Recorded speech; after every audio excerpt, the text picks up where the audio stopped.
What's going on, guys? Steel here, and today is part 2 of the F104S Superstar Fighter Fast Long Linguini Boy review. And now this first match, actually, I should clarify, I'm not using any ground ordnance in this one, but it goes to show you that the F104 is still capable of being an air superiority fighter in ground RB.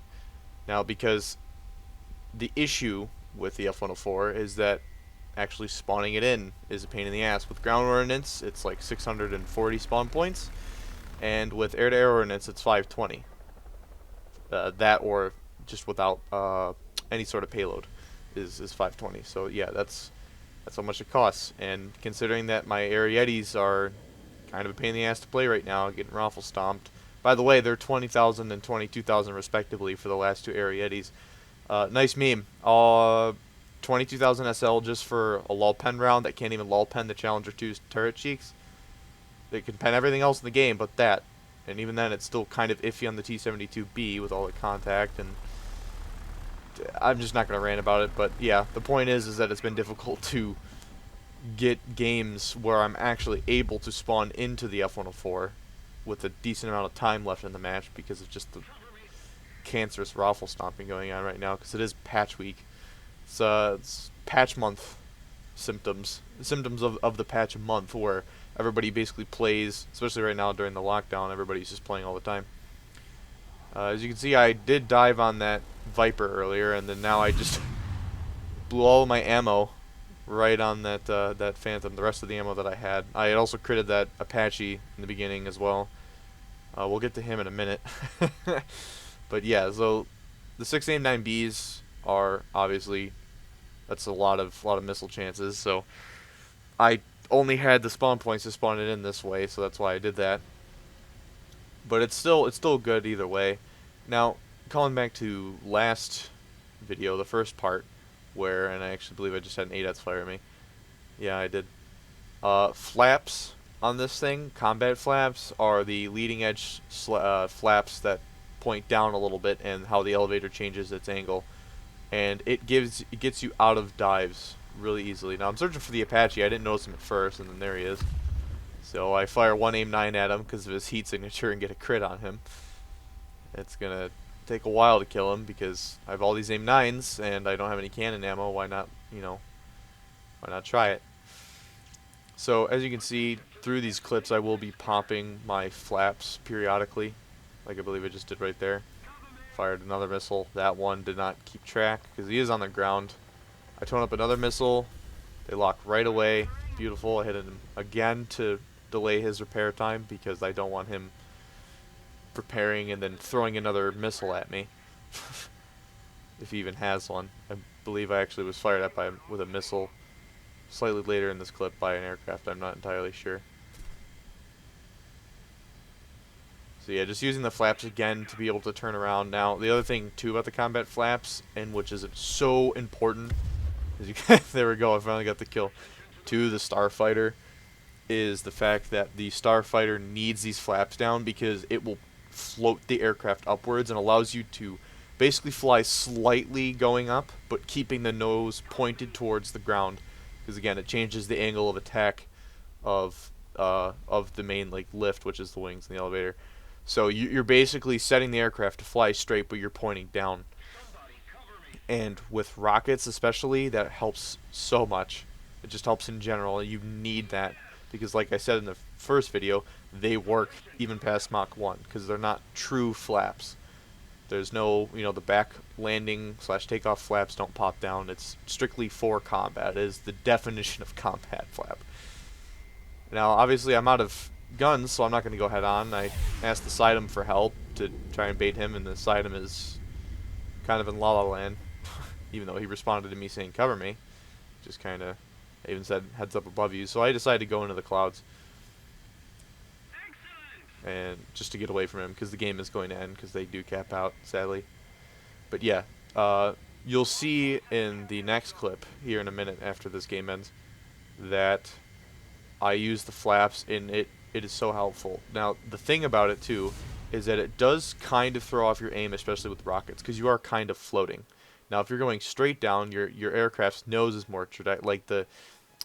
It's just I don't know how to explain it. It is really hard to aim the Zuni pods, especially on this thing, and you only get 4 Zuni rockets. You get 4 in each pod and 1 on each wing, so that's all you get.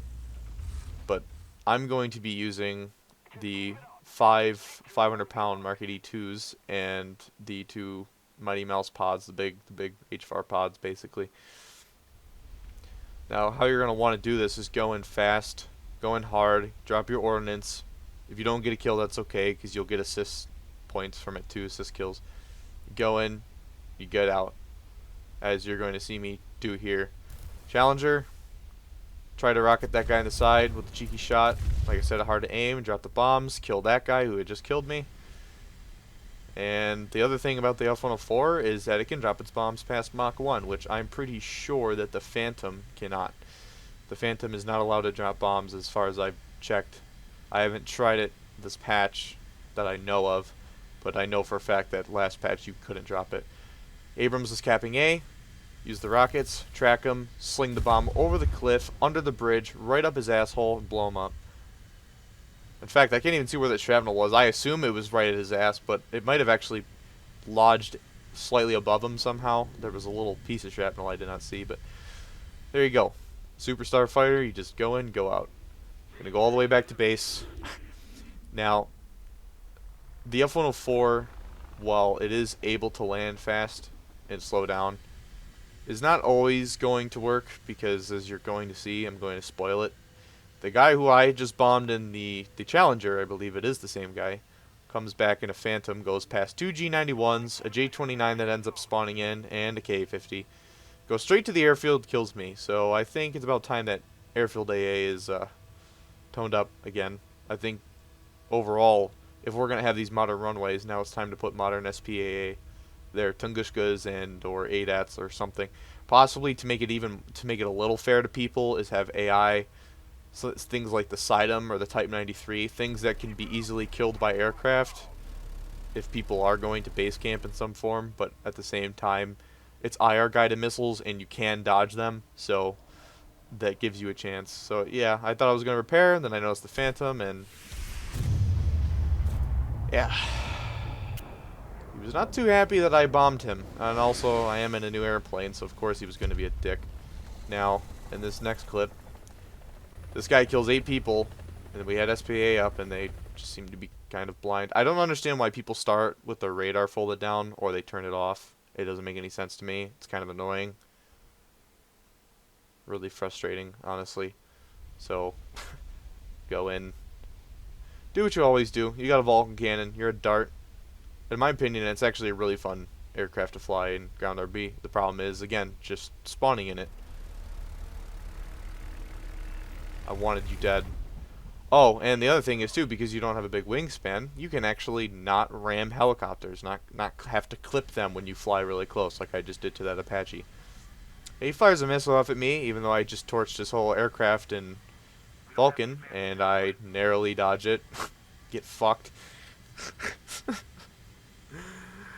Oh man, it's been stressful playing this thing though. I can tell you, it is fun, but it is a pain in the fucking ass. Because you want to fly it, you know, you're not like a YS where you can have a slightly tighter turning circle. So there goes the Apache. Now I see, looking around, see the Abrams or whatever, Challenger, whatever the hell it is that's on this cap. XM1 actually, it looks like. And boom, there we go. Perfect dive bomb right on top of them. These bombs do work when they land really close to people. Thank God. Then again, I am bombing NATO tanks, Russian tanks. It seems to be a lot more difficult for some reason that NATO or Soviet tanks are more resistant. But there you go. It's that's that. This is the F104 experience, boys. That's that's what it is. That's how it's gonna be.